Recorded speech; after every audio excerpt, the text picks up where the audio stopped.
레위기 12장입니다. 레위기 12장입니다.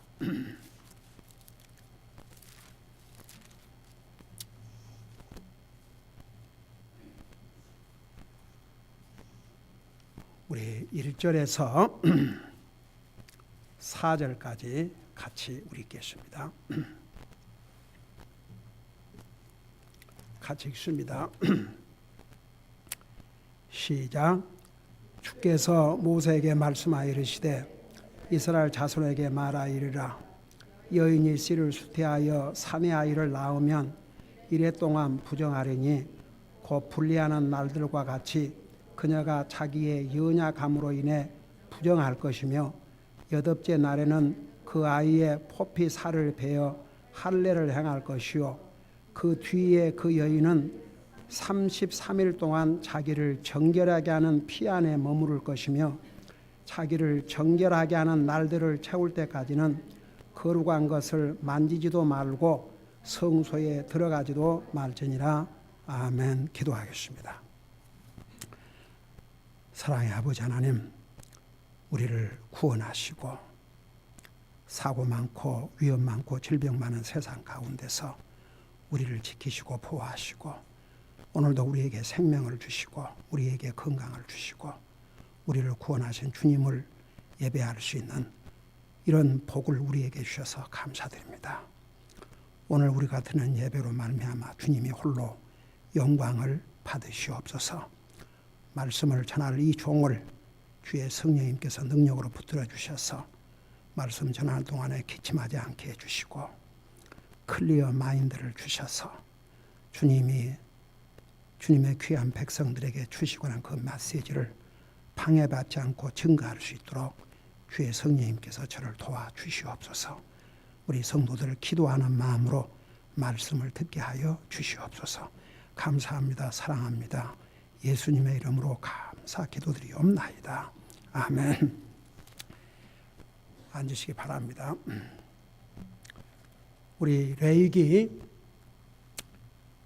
11장은 음식에 관한 법을 기록하고 있고 12장은 우리가 배울 12장은 여자가 아이를 낳았을 때에 관한 법에 대해서 기록하고 있고 그 다음에 13장 14장에 가면 질병에 대한 여러 가지 정결케 하는 법을 기록하고 있고 15장에 보면 여자가 계속 유출병이라고 그러죠. 계속 하혈을 하든지 이런 경우에 어떻게 할 것이며 또 어떻게 정결케 하는 법을 기록하고 있습니다.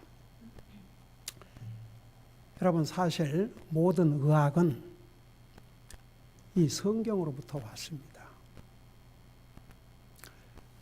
저도 옛날에는 몰랐죠.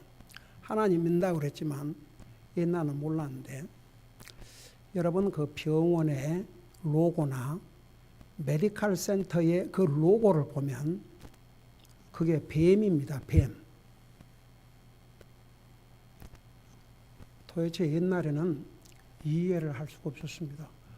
무슨 그 병원을 상징하고 메디컬 센터를 상징하는 것은 전부 저렇게 그런 뱀의 모습을 왜 이렇게 메디컬하게 하는가? 근데 이제 하나님의 말씀을 통해서 알았어요. 여러분, 세상의 의학도 이제 앞으로 우리가 보면요, 다 성경에서 왔습니다.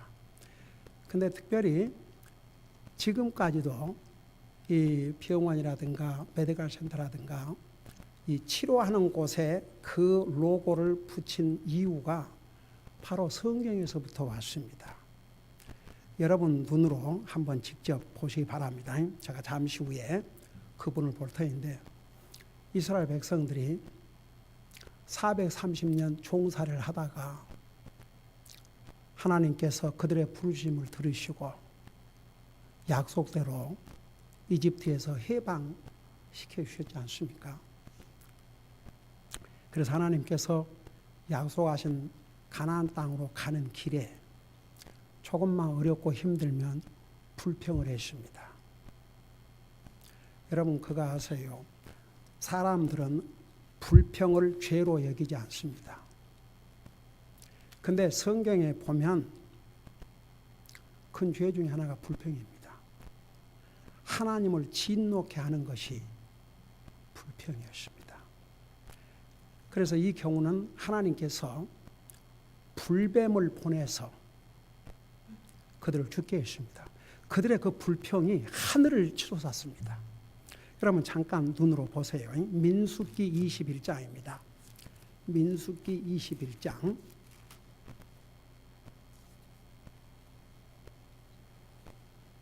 민수기 21장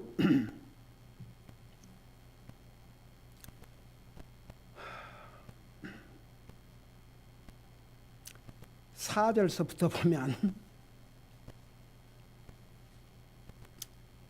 제가 읽고 설명할 테니까 여러분 보시면서 들으시기 바랍니다. 백성이 호르산에서 이동하여 홍해길로 에돔 땅을 돌아가려 하였으나 그 길로 인해 백성의 혼이 심히 낙담하여 백성이 하나님과 모세를 대적하여며 말하되 어찌하여 너희가 우리를 이집트에서 데리고 올라와 광야에서 죽게 하느냐. 거기에는 빵도 없고 물도 없도다. 우리 혼이 이 푸석푸석한 빵을 싫어하노라. 빵 있잖아요. 근데 빵이 없다고 그랬습니다. 하매 6절에 보니까 주께서 불뱀들을 백성 가운데로 보내어 백성을 물게 하심으로 이스라엘의 많은 사람이 죽으니라. 7절 그러므로 백성이 모세에게 나와 이르되 우리가 주와 당신을 대적하여 말함으로 죄를 지었사오니 주께 기도하여 그분께서 이 뱀들을 우리에게서 제거하게 하소서 하매 모세가 백성을 위하여 기도하니 주께서 모세에게 이르시되 너를 위해 불뱀을 만들어 장대 위에 달라 물린 자마다 그것을 쳐다보면 살리라 하시니라. 9절 모세가 놋뱀을 만들어 장대 위에 다니 뱀에게 물린 자마다 놋뱀을 쳐다본 즉 살더라. 이스라엘 백성들이 하나님을 대적하고 불평하고 그 빵이 푸석푸석해서 맛이 없다고. 여러분 이스라엘 백성들이 40년 광야 생활하는데 먹을 빵이나 마실 물이 없어서 죽은 것이 아니라고 그랬어요. 그리고 그들의 신발도 달아지지 않았다 그랬습니다. 신명기 앞으로 우리 보면 알겠지만 그들의 의복도 낡아지지 않았다고 그랬습니다. 하나님의 권능으로 40년 동안 광야 생활하는데 하나님께서 하늘의 만나로 먹이시고 그들의 의복도 달아지 않게 하시고 신발도 달아지 않게 해주셨다 그랬습니다. 그런데 이제 불평을 하고 계속 하나님을 대적하다가 하나님께서 불뱀을 보내가지고 불뱀에 이제 물려서 죽어가는데 이제 백성들이 잘못했다 그러고 하나님께 기도해 달라고 그러니까 모세가 하나님 앞에 기도하니까 하나님께서 모세에게 뭐라는 자라면 그 불뱀, 그 놋뱀을 만들어 가지고 나무에 매달려 해서 들고 있어라. 그리하면 누구든지 그거 쳐다보는 자는 살리라고 그랬습니다. 치료를 받고 살게 된다고 합니다. 뱀에 물려서 죽게 되는데 거기서부터 비롯된 겁니다. 그래서 그 뱀을 그 놋뱀을 쳐다보는 자는 살리라. 거기서부터 의학계에서는 바로 이게 병원의 상징 로고가 됐습니다. 그래서 병원이라든가 이런 데 앞에 가보세요.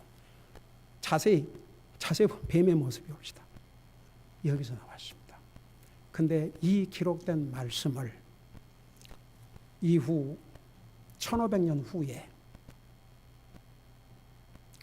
이 말씀을 기록한 지 1500년 후에 우리 예수님께서 이 땅에 오셔서 이 말씀을 언급을 하셨습니다.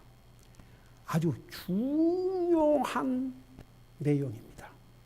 우리가 이거 분명히 알아야 될 중요한 교리이기도 합니다. 여러분 잠깐 요한복음 3장을 보세요. 요한복음 3장.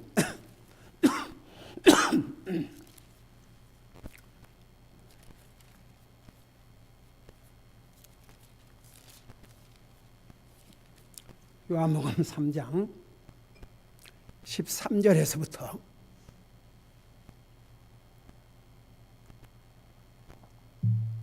읽고 설명하겠습니다.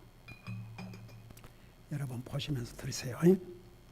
하늘에서 내려온 자 곧 하늘에 있는 사람의 아들 외에는 아무도 하늘에 올라가지 아니하였느니라. 14절 모세가 광야에서 뱀을 든 것 같이, 즉 이 민수기에 나오는 내용을 인용하고 있습니다. 사람의 아들도 반드시 들려야 하리니. 자, 이건 예수님께서 아직 십자가에 돌아가시기 전의 모습입니다. 전의 일입니다. 예수님께서 어떤 모습으로 돌아가실 것인가를 이 민수기에 나타났던 모세가 광야에서 뱀을 든 사건을 리마인드 시켜주면서 나도 사람의 아들도 반드시 들려야 하리라. 그러니까 모세가 뱀을 나무에 달아갖고 든 것처럼 인자도 그렇게 들려야 하리라고 그랬어요. 그러니까 예수님께서 나무에 매달려 돌아가실 것을 미리 알려주신 것이죠. 그 다음에 나오는 절이 아주 중요합니다. 15절 보니까 이것은 누구든지 그를 믿는 자는 멸망하지 않고 영원한 생명을 얻게 하려 합니다. 자, 다시 우리 민수기로 돌아가서 이 사건을 한번 여러분 상상하면서 보십시다. 지금 사람들이 하나님을 대적하고 주의 종을 대적하다가 불뱀에 물려가지고 고통을 당하고 있습니다. 근데 하나님 앞에 기도하니까 하나님께서 불뱀을 나무에 매달라고 들고 있어라. 누구든지 보면 살리라 그랬거든요. 여러분, 그 불뱀에 물린 사람들이 다 쳐다봤다고 생각합니까? 아니면 그 하나님의 말씀을 믿는 사람들만 쳐다봤다고 생각하십니까? 그 사람들 살았어요? 죽었어요?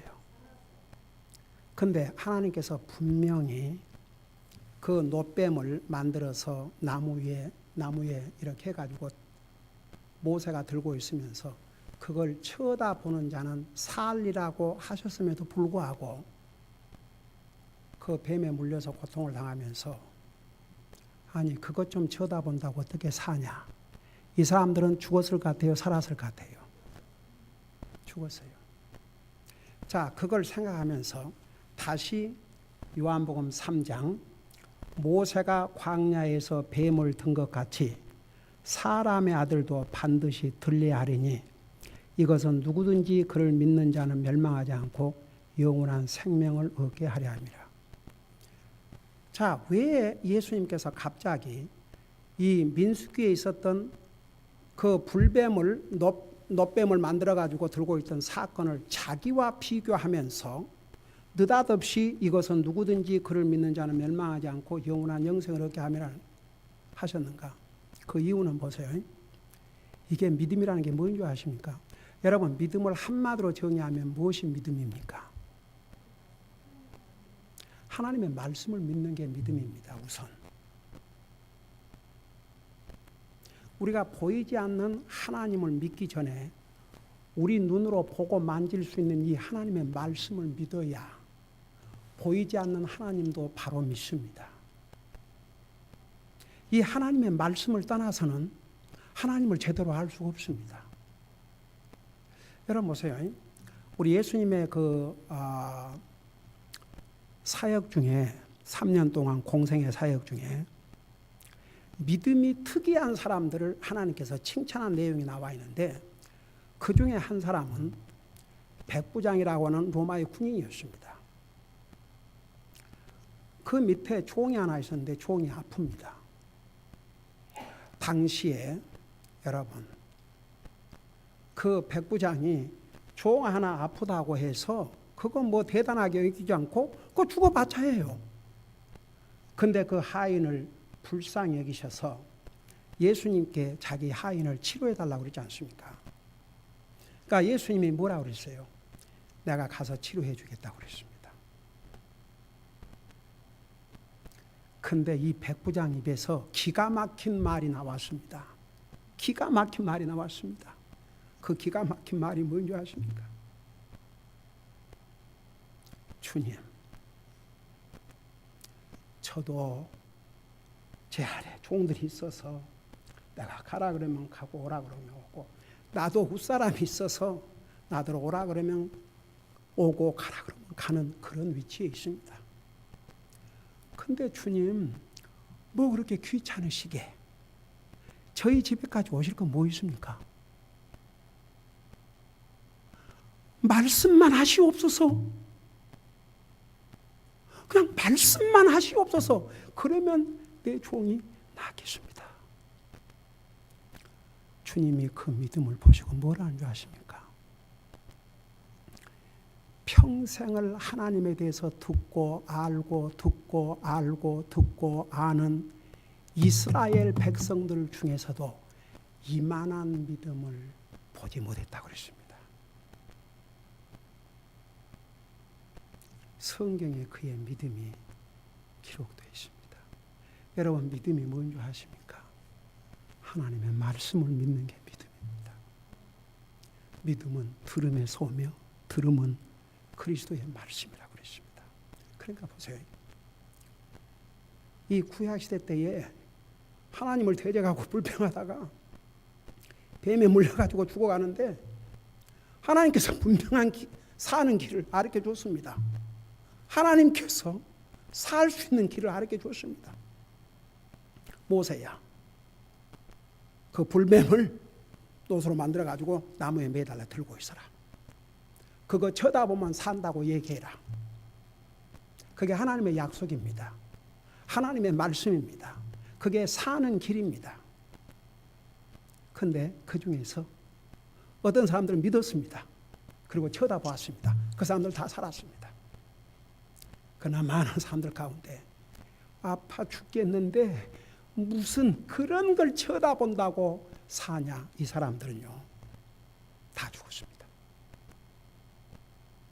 예수님이 나와 여러분을 위해서 나무에 매달려 우리의 죄값으로 자신의 생명을 주셨습니다.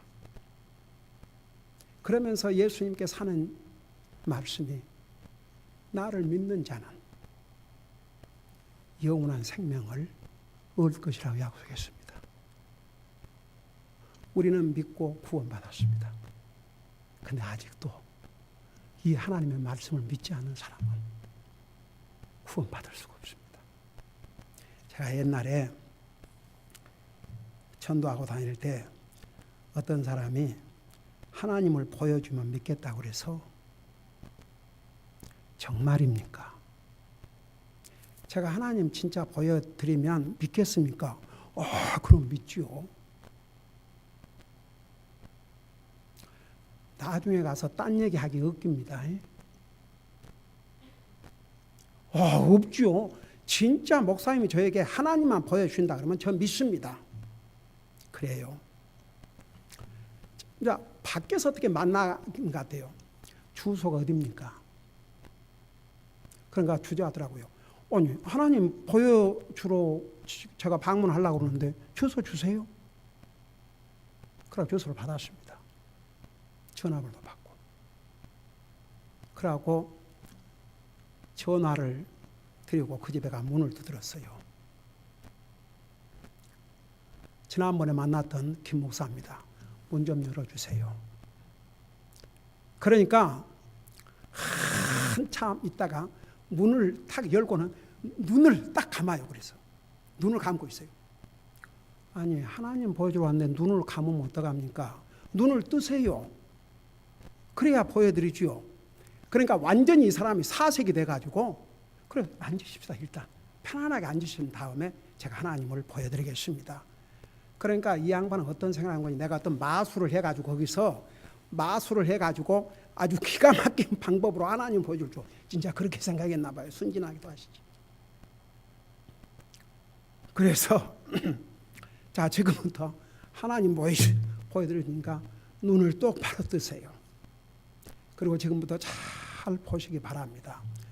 그리고 요한복음 1장을 폈습니다. 여러분 한번 보세요. 요한복음 1장.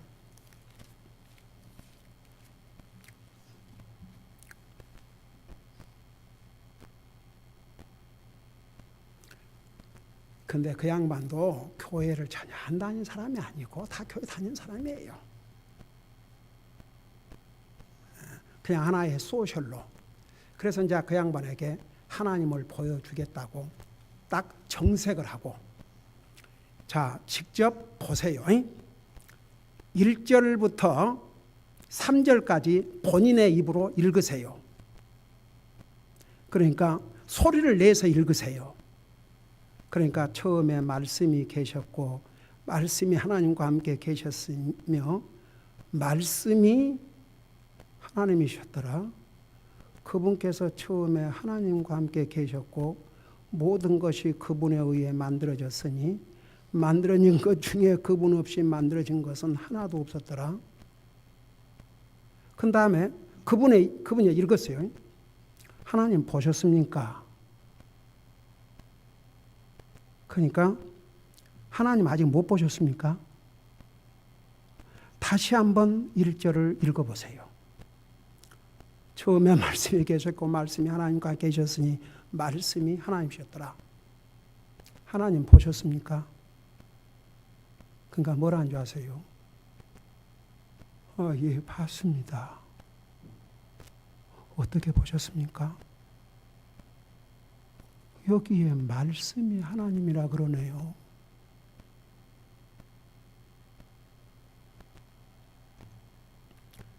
그 다음에 14절로 내려가 보세요. 1장 14절.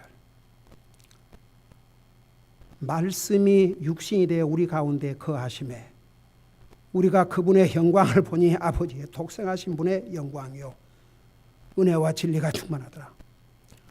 말씀이 육신이 되어 오신 분이 누굽니까? 예수님입니다. 요한계시록에 가면 똑같은 말씀이에요. 하나님은 곧 말씀이라. 말씀이 하나님이라. 왜 우리에게 성경을 주신 줄 아십니까? 이 눈으로 보고 만질 수 있는 이 텐저블한 이걸 통해서 보이지 않는 하나님을 이보다 더 정확하게 보여주신 것이 없습니다. 자, 우선 그래서 하다못해 지금도 세상의 병원이나 이렇게 치료하는 그런 빌딩 앞에는 그런 그 로고가 붙어 있는 이유가, 뱀의 로고가 붙어 있는 이유가 바로 성경 민수기에서 나온 사건입니다.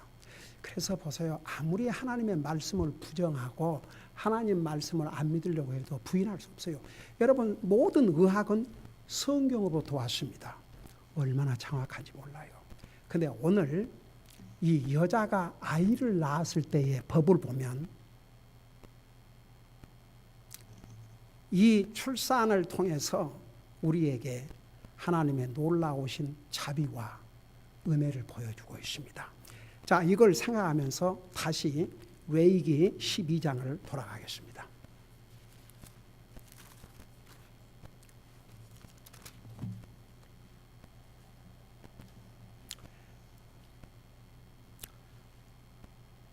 자, 1절부터 내가 읽으면서 설명할 테니까 여러분 보시면서 들으면서 하세요. 주께서 모세에게 말씀하시되 이스라엘 자손에게 말하이르라.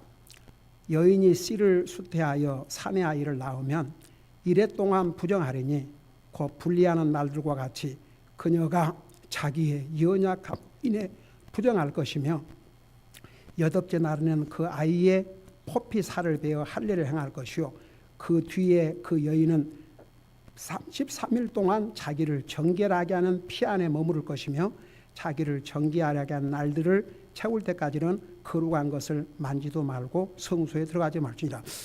이렇게 요 부분만 우리가 보면 여자가 자식을 놓은 게 부정하구나, 불결하구나, 더럽구나, 그렇게 생각을 할 수가 있는데, 자 보세요. 잘 이해를 하고 들으세요. 우리 인생이 이제 죄를 지었지 않습니까? 그러나 하나님께서 창세기 1장 28절인가 보면 하나님께서 아담과 이브를 만드시고 사람을 하나님의 형상으로 창조하시고 다산하고 번성하라고 그랬습니다. 그러니까 자식들 많이 놀아 이겁니다. 그러니까 자식을 놓는 게 죄가 아닙니다. 그걸 먼저 분명히 말씀드릴게요. 그런데 보세요. 우리 시편 51편 5절, 그 다음에 시편 58편 3절에 보면은 우리는 태어날 때부터 죄 중에서 태어났습니다. 죄 중에서 임신을 했고 죄 중에서 출산을 했습니다. 그리고 태어나면서부터 죄의 속성을 가지고 태어났음도 성경은 말씀하고 있습니다. 여자가 자식을 놓는 것이 잘못이 아닙니다. 죄가 아닙니다. 여러분, 하나님께 세상을 물로 심판하신 다음에도 하나님께 똑같은 약속을 하셨습니다. 너희는 다산하고 번성하라고 그랬습니다. 아브라함에게도 약속을 하셨습니다. 너의 씨가 하늘의 별과 땅의 모래같이 많을 것이라 하나님께서 복을 주셨습니다. 그러니까 여자가 자식을 놓는 것 절대 잘못이 아닙니다. 죄가 아닙니다.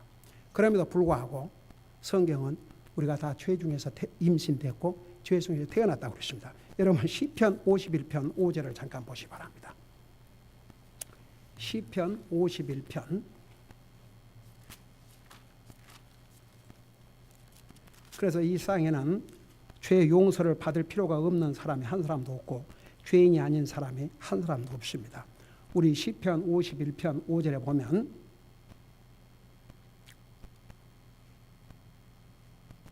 여기 뭐라 하십니까? 보소서, 내가 불법 중에서 형성되었으며 내 어머니가 죄 중에서 나를 수태하였나이다.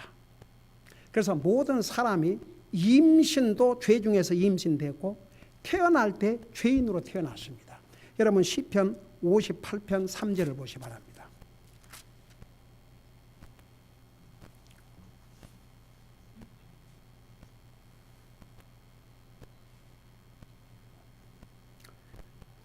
거기 보니까 58편 사악한 자들은 모태에서부터 떨어져 나갔으니 그들은 나면서부터 길을 잃고 거짓을 말하는도다. 그래서 여러분 이것이 인간의 모습입니다. 그래서 모든 인생들은 다 하나님의 은혜가 필요합니다. 근데 이제 이 내용을 그 레위기 12장의 내용을 보면 여자가 딸아이를 낳았을 때와 남자 아들을 낳았을 때가 다릅니다. 가령 예를 들어서 그 12장 2절에 보면 이스라엘 자손에게 말하라, 여인이 씨를 수태하여 3의 아이를 낳으면 이래 동안 부정하다 그랬고, 그 다음에 4절에 그 뒤에 그 여인은 33일 동안, 한 달 3일 동안 자기를 정결케 하는 피 안에 머무를 것이며 자기를 정결하게 하는 날들을 채울 때까지는 거룩한 것을 만지도 말고 성소에 들어가지도 말지라 그랬어요. 그러니까 보세요. 여자가 남자아이를 낳았을 때는 일주일 동안 부정하고 33일 동안 부정합니다. 그 안에 남녀 관계도 하면 안 됩니다. 근데 의학적으로도 여러분 아이를 놓고 나서 부부가 금방 부부 관계를 할 수가 없습니다. 그 건강을 위해서 다 성경에서 나온 것입니다. 근데 이제 그 5절부터 보면 그러나 그 여인이 여자아이를 낳으면 그녀의 분리기관과 같이 두 일해 동안 부정하리니 그녀가 66일 동안 자기를 정결하게 하는 피 안에 머무를지니라. 여자가 아들을 놓으면 딱 2배예요. 2배. 딸아이를 아들을 낳았을 때는 일주일만 부정하고 33일 동안 이제 그 부정한 피 안에 이제 그하고 하면 안 되는데 여자아이를 낳았을 경우는 꼭 뱀니다. 2주일 동안 부정하고 심지어는 66일 동안 자기를 정결하게 하는 피 안에 머무르지냐 그랬어요. 이게 어떻게 보면 하나님께서 차별하신 게 아닌가. 여자아이를 낳았을 때와 남자아이를 낳았을 때를 이렇게 차별하지 않는가, 그런 생각 들어요, 안 들어요? 제가 옛날에도 내가 구원의 복음을 모를 때도 저는 교회를 다녔고 성경을 읽었어요. 근데 조금 그러고 지나갔어요. 근데 제가 그래서 이걸 알고 난 다음에 와, 이게 바로 하나님의 자비구나. 여러분, 그 인류 역사에 보면 하나님께서 그렇게 하라는 적이 없지만 이상하게 아들을 서로 선호하는 그런 소사이어티로 바꿔줬어요. 그래서 하다못해 그 숫자에 여자는 들어가지도 않았어요. 그런 상황 속에서 딸을 낳았을 경우에와 아들을 낳았을 경우에 이 부모의 남편 자세도 다르고 엄마의 자세도 다릅니다. 아들을 낳았을 경우는 만족해합니다. 그래서 이렇게 서둘지를 않습니다. 근데 딸을 낳았을 경우에는 남편이 서둡니다. 이거 아들을 낳아야 되는데 딸을 낳아서 이거 어떻게? 이랬습니다. 그래서 하나님께서 자비를 베풀으셔서 딸을 낳았을 경우에 빨리 서둘지 못하도록, 그러면 아내의 건강을 해치게 되고 그게 결코 좋지 않기 때문에 아내가 충분히 휴식할 수 있는 그런 기간을 66일로 정해 주셨습니다. 남자는요, 여자의 그 해산의 고통과 이런 걸 잘 모르기 때문에, 더더구나 남자 선호 사회에서는 아들을 낳았을 경우는 안심하는데 딸을 낳았을 경우는 속히 아들을 낳고자 하는 그런 마음 때문에, 그래서 하나님께서 그 구별을 주신 것입니다. 절대 차별되고 하신 것이 아닙니다. 자, 그 다음에 보세요. 이제 6절에 보면 이제 이렇게 자식을 낳은 다음에는 하나님 앞에 헌물을 드리게 했습니다. 6절에 보니까 아들을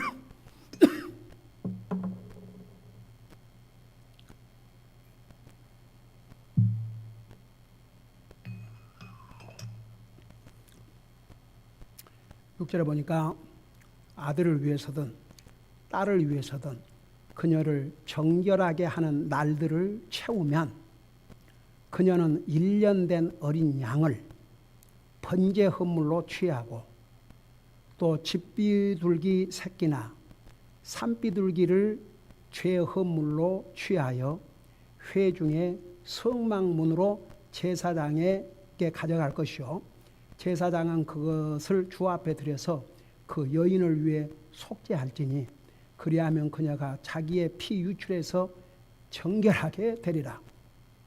이것은 남자나 여자를 낳은 여인에 관한 법이니라. 그러니까 자식을 낳는 것이 죄가 아니지만 죄인이 태어난 것이죠.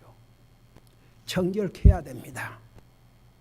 그래서 하나님 앞에 그 헌물을 드려서 속죄를 받는데, 여기에 제사에 정결하게 하는데, 정결하게 하는 헌물. 그래서 여기에 보니까 그 1년 된 어린 양을 번제 헌물로 취하고 그 다음에 집부들기 새끼나 산비들을 죄 헌물로 취하여 두 가지 헌물을 드려야 됩니다. 근데 여러분, 사실 그 여기 1년 된 어린 양, 그게 가난한 사람들은 그런 것도 없습니다. 그래서 하나님께서 가장 가난한 자라 할지라도 하나님 앞에 번제 헌물과 죄 헌물을 드릴 수 있는 길을 열어주셨어요. 그게 8절입니다. 그 여인이 어린 양을 가져올 능력이 없거든 산비둘기 2마리나 집비둘기 새끼 2마리를 가져다가 하나는 번제 헌물로 다른 하나는 죄 헌물로 삼을 것이요 제사장은 그녀를 위해 속죄할지니 그녀가 정결하리라. 근데 아주 그 참 인트레스팅한 사건이 신약 성경에 기록이 되어 있습니다. 여러분 잠깐 누가복음 2장을 펴보세요. 누가복음 2장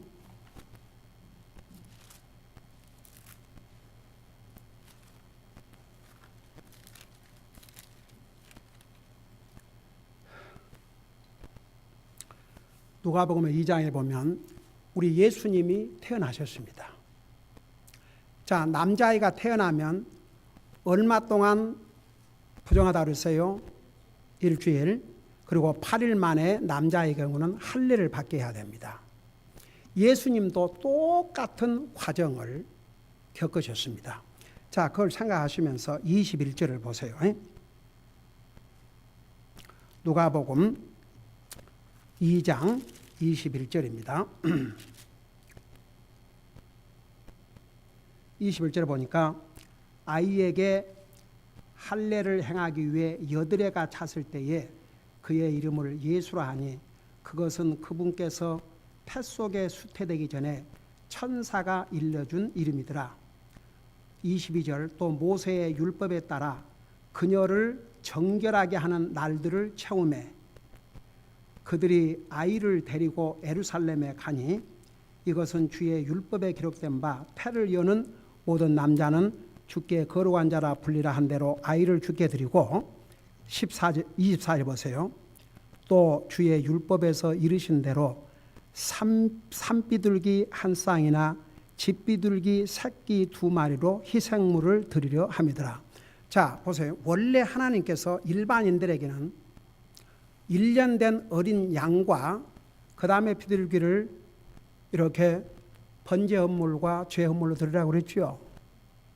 그러니까 그 능력이 없는 아주 가난한 사람만 이 산비둘기 한 쌍이나 선택하는 거예요. 집비둘기 새끼 2마리로 희생물을 드리는데, 그러니까 구약 시대 때에는 가장 가난한 사람들만 그걸 드릴 수 있었어요.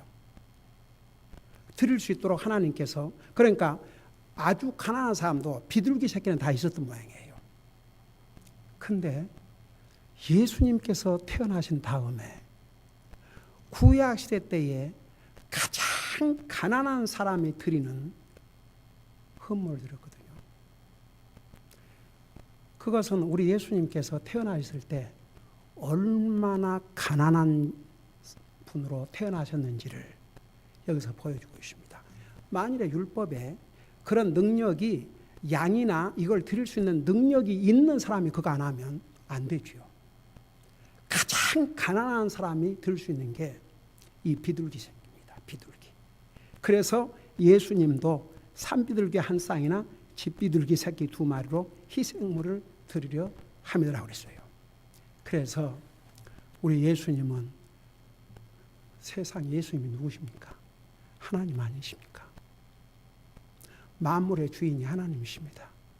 세상의 모든 것이 주님의 것입니다. 주님은 이 세상에서 가장 부유하신 분입니다. 근데 그 주님이 나와 여러분을 위해서 가장 가난한 자로 태어나셨는데, 여러분 성경에는 또 뭘 말씀하고 있는 줄 아십니까? 왜 예수님께서 가장 가난한 자로 태어나셨는지를 고린도 후서 8장에는 이렇게 설명하고 있습니다. 여러분 눈으로 직접 보세요. 고린도 후서 8장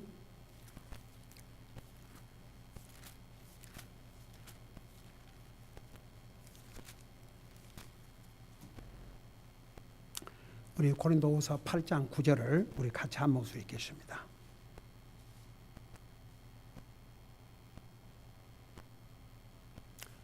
같이 읽습니다. 시작. 우리 주 예수 그리스도의 은혜를 너희가 알거니와 그분께서 부요하셨으나 너희를 위하여 가난하게 되심은 자신의 가난함으로 말미암아 너희를 부유하게 하려 하심이라. 이 말씀을 잠깐 생각해 보시기 바랍니다. 여기 보니까 우리 주 예수 그리스도의 은혜를 너희가 알거니와 그분께서 부유하셨으나, 조금 전에 설명했죠. 우리 예수님은 세상에서 가장 부유하신 분입니다. 만물의 주인이십니다.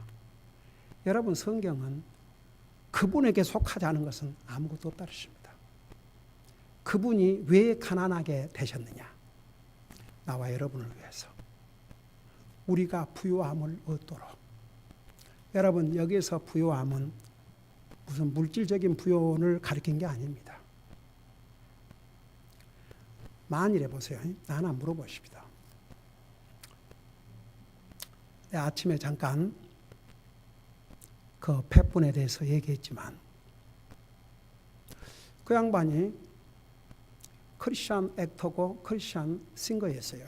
근데 베벌리 힐에 살면 그러지 않습니까? 보통 사람들은 그 진짜 베벌리 힐은 부자들, 영화 배우들, 그런 뭐 이름 있는 사람들이 사는 곳으로 그렇게 알고 있지 않습니까? 근데 그런, 쉽게 말하면 연예인으로서 평생을 주님 앞에 신실하고 충성스럽게 주님을 섬기고 한 번도 패드 역을 한 것도 없고, 그분이 나왔던 역은 주님을 전하는 역, 그리고 싱도 항상 하나님을 찬양하는 노래 외에는 그 부인과 65년을 결혼식을 하고 84세에 그 부인이 그 자녀들이 다 지켜보는 가운데, 남편과 자녀들 또 손주들도 있었겠죠. 다 지켜보는 가운데 세상을 떠나셨는데, 저는 진짜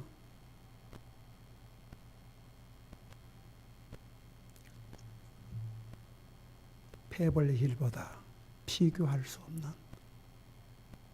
베스트 플레이스로 무브 이사를 했다.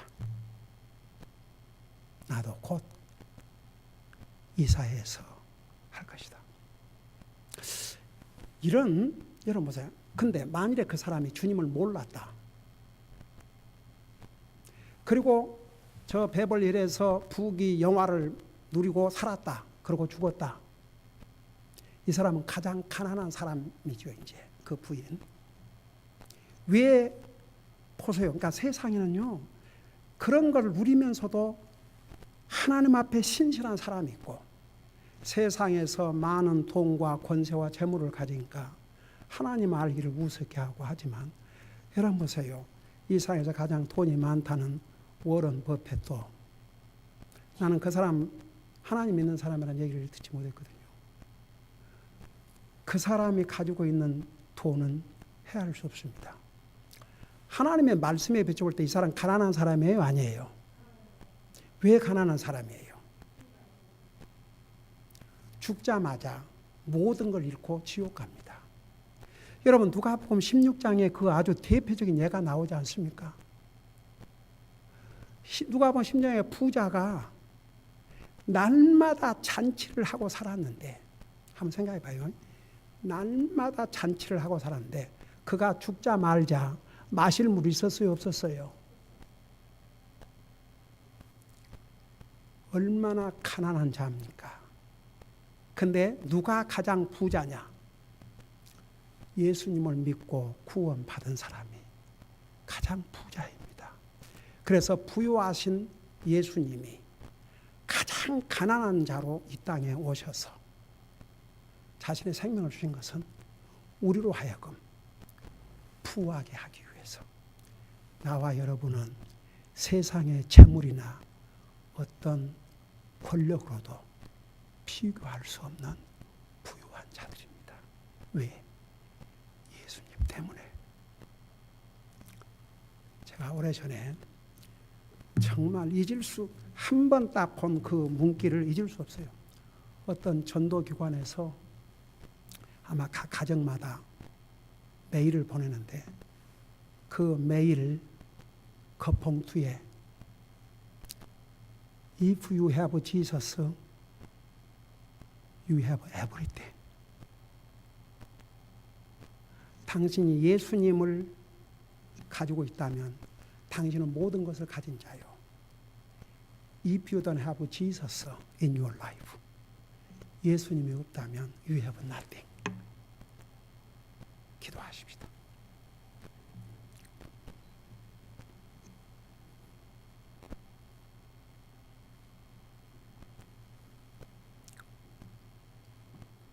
특별히 오늘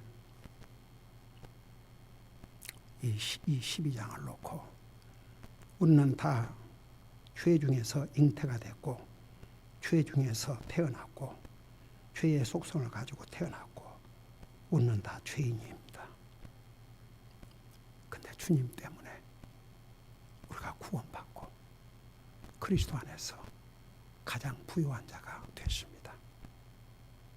예수님은 우리를 부유케 하기 위해서 이 땅에 가장 가난한 자로 오셨습니다. 이 주님을 다시 한번 생각하면서 금년에 우리 교회 목표가 주님을 더욱 사랑하자입니다.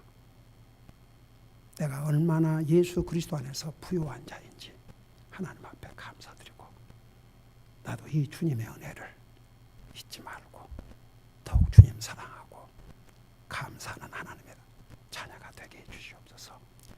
이런 마음으로 기도하는 시간을 갖겠습니다. 기도하겠습니다.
사랑의 아버지 하나님, 이 세상에 아무리 많은 재물과 많은 권세와 어마어마한 대우 같은 집과 갖고 싶은 모든 것을 다 가진 자라도 우리를 부유하게 하기 위해서 부유하신 예수님이 가장 가난하게 태어나셔서 우리에게 가장 부유함을 주시기 위해서 오셨는데도 이 주님을 모르면 이 세상에서 가장 가난한 자이라는 거 우리 다시 한번 깨닫고 우리가 세상에서 많은 재물이 없고 우리가 갖고 싶은 거 다 갖지 못한다 할지라도 예수님 때문에 우리는 얼마나 부유한 자라는 거 잊지 말게 하시고 우리를 부유케 하기 위해서 가장 부유하신 예수님이 가장 가난한 몸으로 이 땅에 오셔서 우리를 구원해 주시게 다시 생명을 주신 이 하나님의 은혜를 우리 순간도 잠시도 잊지 말고 항상 주님 은혜에 감사드리며 더욱 주님을 사랑하는 우리가 되게 하여 주시옵소서. 감사합니다. 사랑합니다. 예수님의 이름으로 감사 기도드리옵나이다. 아멘.